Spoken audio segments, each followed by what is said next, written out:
Wapendwa wasikilizaji wa redio Tabora FM, karibuni katika tafakari ya neno la Mungu siku ya leo Jumamosi, tarehe 8 mwezi wa 3 mwaka 2025, juma la kwanza la Kwaresma mwaka C wa kanisa.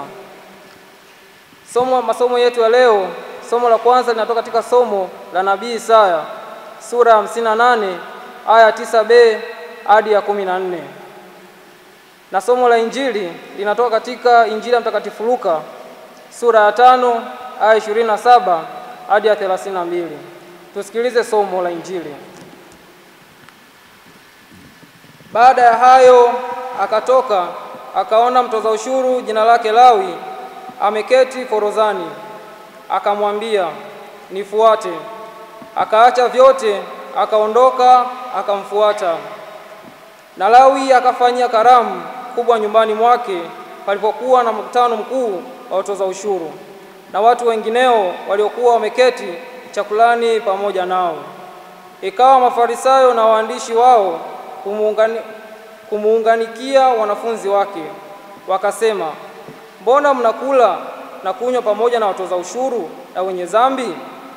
Yesu akajibu akawaambia, wenye afya hawana haja ya tabibu, isipokuwa walio hawawezi.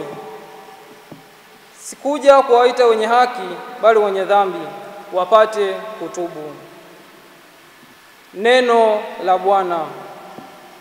Sifa kwako, Kristo. Karibuni kwa ajili ya tafakari. Ndugu zangu, somo hili la Injili linatupa mfano wa wito wa Lawi mtoza ushuru na jinsi Yesu alivyokula pamoja na wenye dhambi. Katika kipindi hiki cha Kwaresma tunapojitayarisha kwa Pasaka, tukio hili la muhimu kwetu pekee linatufundisha mambo muhimu kuhusu huruma, msamaha na jinsi Yesu anavyowajia wale wanaohitaji msaada wake, jambo ambalo ni muhimu sana katika kipindi hiki cha toba na kujitafakari. Ndugu zangu katika Kristo, Kwaresma ni wakati wa kutafakari dhambi zetu, kutubu na kumrudia Mungu.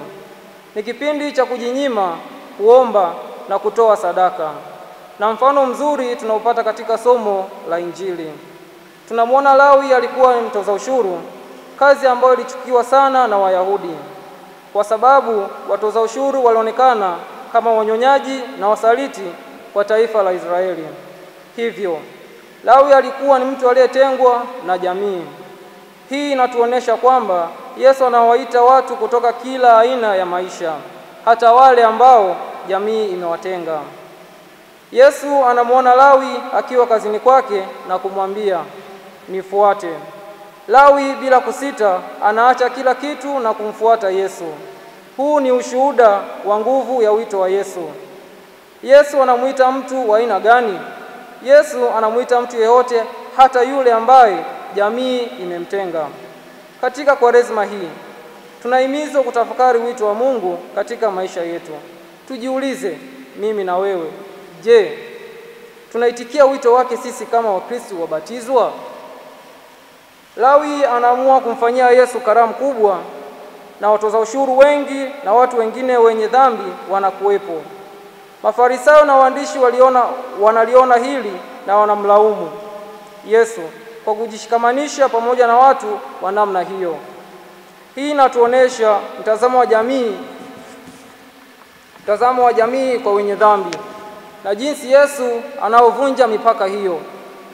Yesu anakula na wenye dhambi si kwa sababu anafurahia dhambi zao, bali kuwapa nafasi ya kutubu na kubadilika.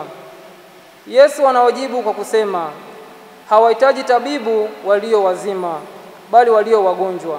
Sikuja kuwaita wenye haki, bali wenye dhambi watubu. Hiki ni kiini cha ujumbe wa Yesu. Anakuja kwa wale wanaohitaji msaada, wale wanaotambua kwamba wamepotea na wanamhitaji kuongolewa. Katika Kwaresma hii tunatambua udhaifu wetu na hitaji letu kwa Mungu. Ndugu zangu, tujiulize, mimi na wewe, je, tunawatenga watu kwa sababu ya makosa yao? Je, tuna huruma kama ya Yesu?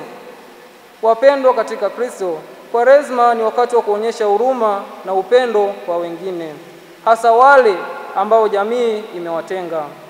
Hivyo basi, ndugu zangu katika Kristo, somo letu la leo linatukumbusha kwamba Yesu anawapenda watu wote na hasa wale wanaotambua kwamba wanamhitaji. Anatualika kumfuata na kutubu dhambi zetu ili tuweze kupata msamaha na uzima wa milele. Kwaresma ni wakati wa kuitikia wito huu na kumrudia Mungu kwa moyo wote. Tafakari hii imeletwa kwenu na mimi Frateri Kelvin Bahati Kimario, Jimbo Katoliki la Shinyanga, ninayesoma masomo ya teolojia mwaka wa pili katika seminari kuu ya Mtakatifu Paulo Kipalapala. Tumsifu Yesu Kristo.